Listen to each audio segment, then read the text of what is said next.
Last century, when we started flying, it wasn't very nice for the rest of the planet. Those engines weren't very efficient. And the noise they made was like a very loud concert.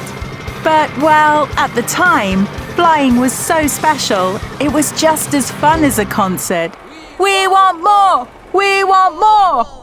Nowadays, however, there are way more planes flying up there, so something had to change. Airplanes do still emit some gas like CO2, but a lot less than they used to. And the noise? That's more like a big truck passing by. Not as cool as a concert, but a lot friendlier on the ears. Every new model of airplane makes less noise and emits less gas. So better for the rest of the planet. But there's always more we can do. Right now, parts of old aircrafts are being used to build new ones. And the more we can reuse, the less trash we leave behind. Now that's a happy planet.